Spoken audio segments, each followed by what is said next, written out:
আজকে বিভিন্ন জায়গায় হামলা শুরু হয়েছে, মাথা গরম হয়ে গিয়েছে। জামায়াত ইসলামের আমির ও বিরোধী দলীয় নেতা ডক্টর শফিকুর রহমান বিএনপিকে উদ্দেশ্য করে বলেছেন, আমরা সবাই মিলে দেশ গড়ার কাজে অংশগ্রহণ করতে চাই, কিন্তু আপনারা যেভাবে ধাক্কায় ধাক্কায় আমাদেরকে রাজপথের দিকে দিচ্ছেন, রাজপথ জ্বলে উঠলে সেই আগুনে অনেক কিছু পুড়ে ছারখার হয়ে যাবে। আমরা কারো পায়ে পাড়া দিয়ে ঝগড়া বাঁধাতে চাই না, কিন্তু কেউ ঝগড়া বাঁধাতে আসলে ছেড়েও দেওয়া হবে না। আমরা কি চাই সেই দুঃশাসনের যুগ আবার ফিরে আসুক, সেই ফেসিবাদ আবার ফিরে আসুক? যদি আমরা না চাই, তাহলে যে দুঃখী মানুষগুলোর কথা বললাম, আজকে তাদের মুখে হাসি ফুটানোর জন্য নতুন লড়াই আমাদেরকে শুরু করতে হবে।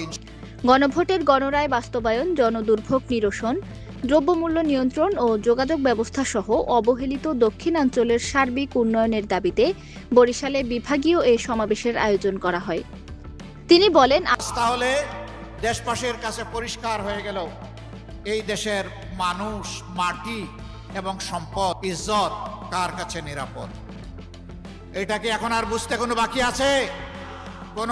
তিনি আরও বলেন যে গণভোটে ৭০% জনগণ রায় দিয়েছে, সেই একই দিনের ভোটে আপনারা সরকার বলে এখন দাবি করছেন।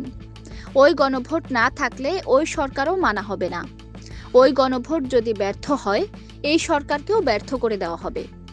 ওই গণভোট মানতে জনগণ আমাদেরকে বাধ্য করবে ইনশাআল্লাহ।